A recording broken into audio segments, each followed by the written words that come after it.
کہ ہمارے تمام جو ہماری زندگی میں جو واقعات ہیں، حادثات ہیں، یہ ہماری اپنی کرنی کا پھل ہیں.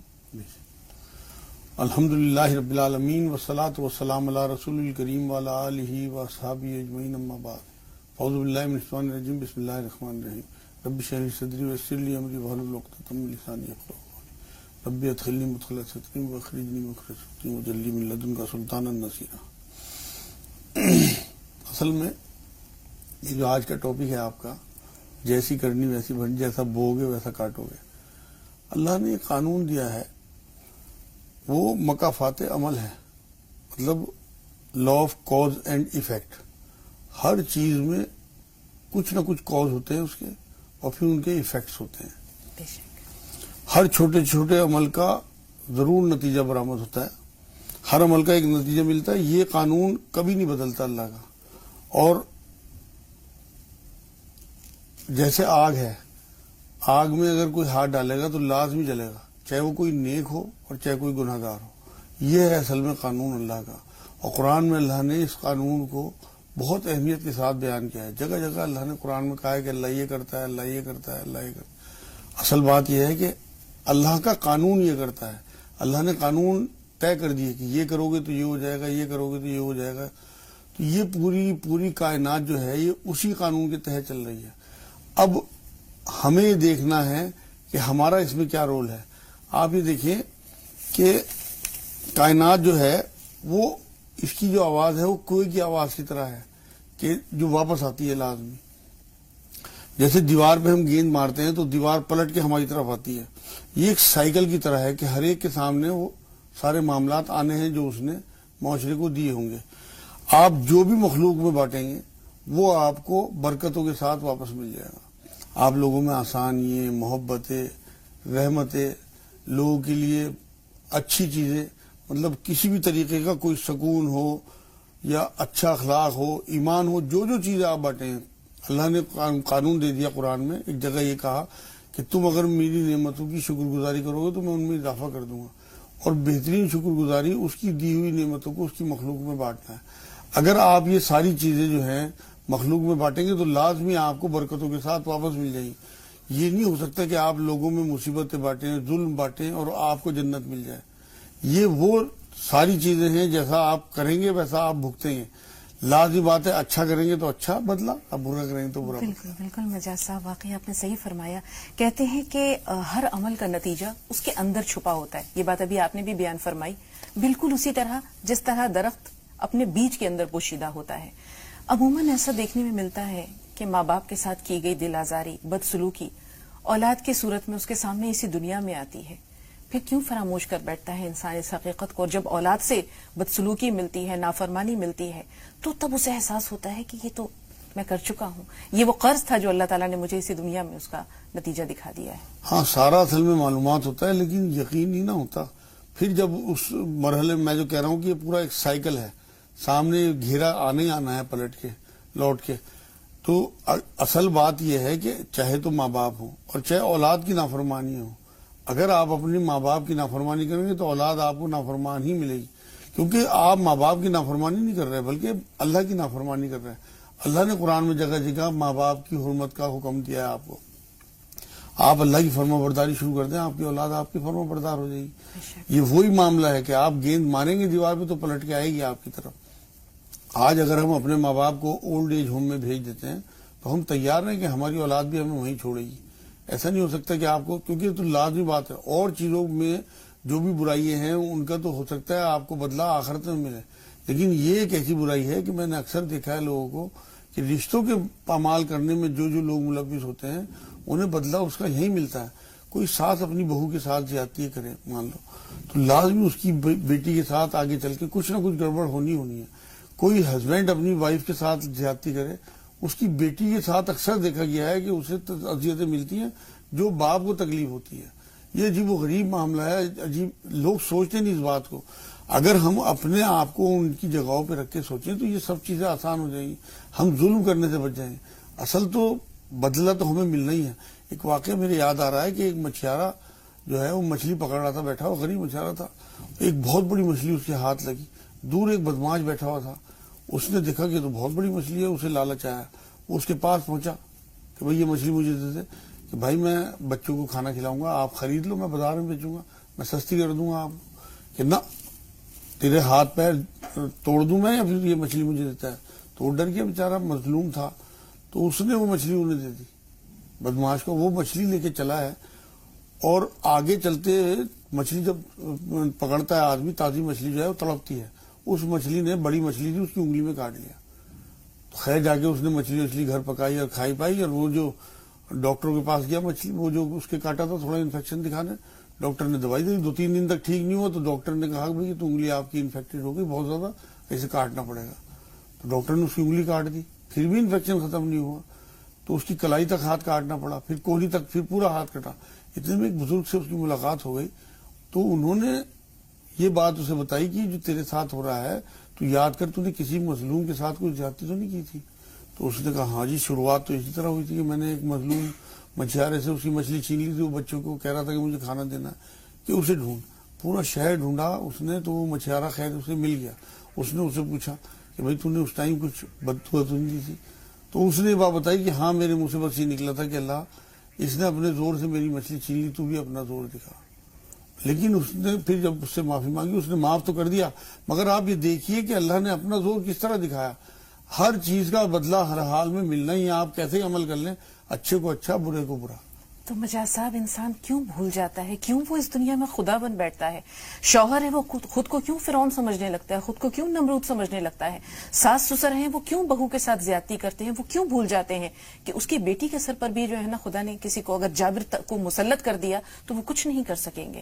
کیوں بھول جاتے ہیں لوگ؟ ظلم کرتے ہوئے انہیں خدا کیوں نہیں یاد جو آتا؟ قانون ہے جو اللہ نے قرآن میں بیان کیا ہے اس سورہ نور کی 12 نمبر آیت میں, کہ اپنے آپ کو اگر ہم اس جگہ پہ رکھیں تو آسانی ہو جاتی ہے. اب یہ طاقت کا مس یوز ہے. جو شوہر حضرات ہیں, جو بھی, سارے تو نہیں ایسے ہوتے, لیکن جو زیادتیاں کرتے ہیں اپنی عورتوں کے ساتھ, وہ بھول جاتے ہیں کہ ہماری بھی بیٹی ہیں, ہماری بھی بہنیں ہیں, ان کے ساتھ بھی یہ سب کچھ ہو سکتا ہے. اللہ کی آواز تو, اللہ کی جو لاٹھی ہے وہ بے آواز ہے. اسی طرح ساس سسر کا معاملہ ہے کہ وہ اپنی بیٹیوں کو سامنے نہیں رکھتے, بہو کو سمجھتے ہیں کہ دوسروں کی بچیاں, اور اپنی بچیوں کے لیے چاہتے ہیں کہ یہ مہارانیاں بن کے رہیں. ایسی بہویں ہیں کہ وہ اپنے ساس سسر کے ساتھ زیادتی کرتی ہیں, وہ اپنے ماں باپ کو سامنے نہیں رکھتی. وہ یہ نہیں سوچتی کہ ہماری بھابھی جو ہے اس بات کا بدلہ اللہ بھابھیوں کے ذریعے ہمارے ماں باپ کے ساتھ کرائے گا. یہ وہ سارے رشتے ہیں جنہیں ہم مطلب یہ سوچ لیں اگر کہ ہم اس جگہ اپنے آپ کو فٹ کریں. ہماری جو دیور اور جیٹھ لوگ ہیں انہیں ہم اپنے بھائیوں کی جگہ رکھ کے سوچیں کہ بھائی ہمارے بھائی اگر اس طرح سے زیادتی کرنے لگیں اپنے بھائیوں کے ساتھ, سارے معاملے جو ہیں سالو ہو جائیں گے. لیکن کیونکہ ہمیں یاد ہی نہیں رہتا اس ٹائم ظلم کرنے میں, اور اللہ کی لاٹھی بے آواز ہے, آگے پھر بھگتنا ہوتا ہے. قرآن یہ کہتا ہے کہ تمہیں جو تکلیفیں پہنچتی ہیں وہ تمہارے اپنے اعمال, اپنے کرتوتوں کی وجہ سے پہنچتی ہیں. قرآن میں اللہ رب العزت نے ایک جگہ یہ بات بھی کہی ہے کہ میں تمہاری شکلیں اور تمہارے مال نہیں دیکھتا, بلکہ تمہاری نیت اور تمہارے اعمال دیکھتا ہوں. سورہ قلم میں ایک واقعہ ملتا ہے کہ باغ کی طرف جب وہ لوگ جا رہے تھے تو اس کی نیت ٹھیک نہیں تھی اللہ کے بارے میں, تو اللہ نے اس کے باغ کو تباہ کر دیا. اللہ کی نظر ہماری نیتوں میں بھی ہے. اللہ ہماری شکلوں کو نہیں دیکھتا, بلکہ ہمارے دلوں میں اٹھنے والے وسوسے, ہمارے دلوں میں اٹھنے والے خیالات, یہ سارے اللہ کو پتہ ہیں. قرآن میں اللہ نے سورہ طٰہٰ میں یہ بات کہی ہے کہ تم اگر میری یاد سے دور ہو جاؤ گے تو میں تمہاری رزق تنگ کر دوں گا. تو یہ ساری وہ چیزیں ہیں کہ ہمارے عمل کے ساتھ سارا کچھ جوڑا ہوا ہے. یہ اللہ کا قانون ہے. اللہ تعالیٰ انسان کی شہرگ سے بھی زیادہ قریب ہے, بے شک. حبل ورید سے بھی زیادہ قریب ہے. تو انسان کیوں یہ بھول جاتا ہے؟ وہ خود کو بہت عبادت گزار سمجھتا ہے, وہ خود کو بہت نیکوکار سمجھتا ہے, لیکن مخلوق کے ساتھ معاملات میں وہ جب زیادتی کرتا ہے تو اس کی روح کیوں نہیں کانپتی, اس کا ضمیر کیوں نہیں بیدار ہوتا؟ مجاز صاحب, کمی کہاں پر ہے؟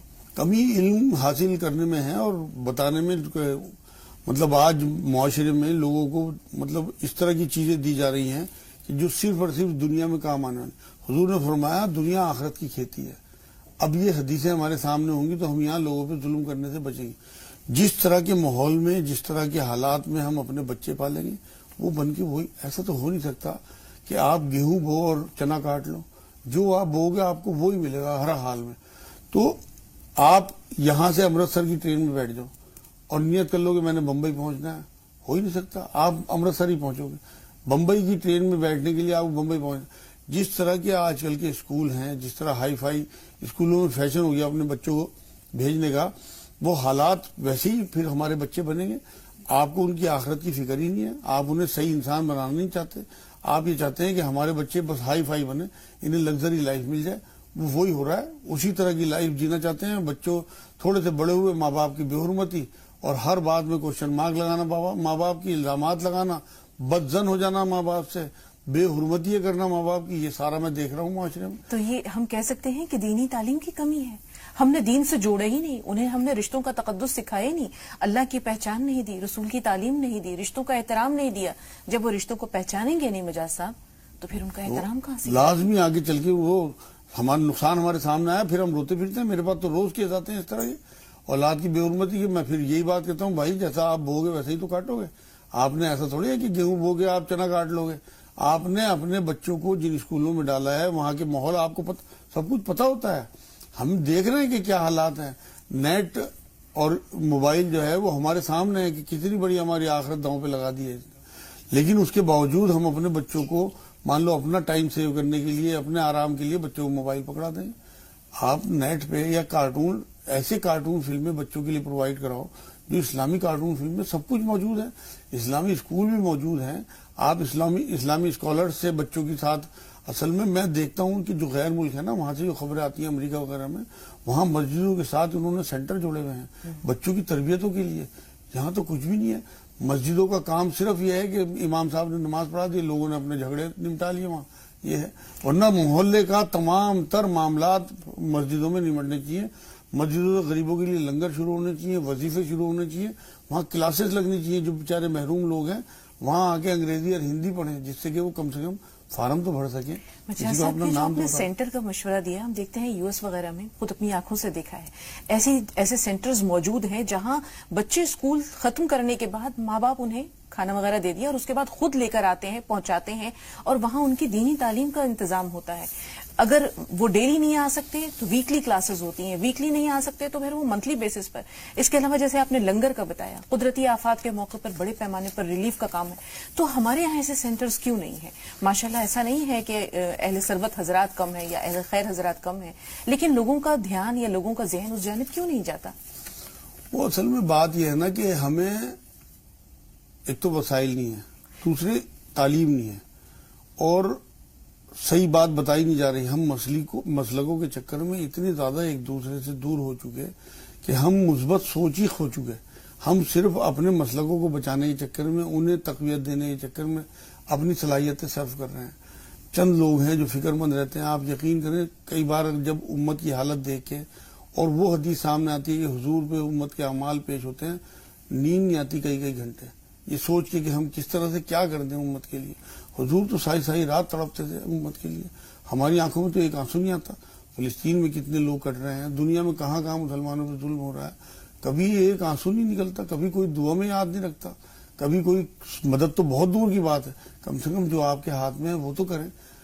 بات یہ ہے کہ ہم جیسا بوئیں گے ویسا کاٹیں گے. اصل میں یہ سوچتے ہی نہیں ہم کہ کل یہ مصیبتیں, یہ پریشانیاں ہمارے اپنے اوپر بھی آ سکتی ہیں. اگر ہم اس طرح کے سینٹر یہاں قائم کریں گے تو لازمی ہماری اگلی جو جنریشن ہے وہ صاف ستھری پیدا ہوگی, وہ کریکٹر والی. آدمی بڑا جو ہوتا ہے وہ پیسے اور مال سے نہیں ہوتا, اصل تو آدمی اندر سے بڑا ہوتا ہے, اپنے اخلاق سے ہوتا ہے, کریکٹر سے بڑا ہوتا ہے, اپنے اخلاق سے بڑا ہوتا ہے. بالکل اصل بات یہی ہے. حضور اکرم صلی اللہ علیہ وسلم کا معمول بھی یہی تھا کہ وہ بیہیویئر اور کریکٹر سے تبلیغ کرتے تھے. آج تو ہمیں تبلیغ صرف سنائی جا رہی ہے, دکھائی نہیں جا رہی. زین العابدین رحمۃ اللہ علیہ کے پاس ایک صاحب پہنچے کہ جی میں تبلیغ کرنا چاہتا ہوں, مجھے اجازت دیں. کہ ہاں میں اجازت دیتا ہوں, لیکن ایک شرط کے ساتھ کہ آپ خاموشی سے تبلیغ کرو گے, زبان نہیں چلاؤ گے. تو مطلب یہی تھا کہ آپ نے اپنے کریکٹر سے تبلیغ کرنی ہے. آپ کا کریکٹر بولے گا لوگوں میں.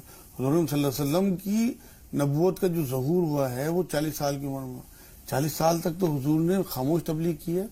یہاں تک کہ جب نبوت کا ظہور ہوا تب بھی دشمن جو ایمان نہیں لائے تھے وہ بھی یہ کہنے پہ مجبور تھے کہ یہ صادق اور امین ہے. تو اپنے کریکٹر سے پہلے 40 سال ثابت کیا نا کہ میں صادق اور امین.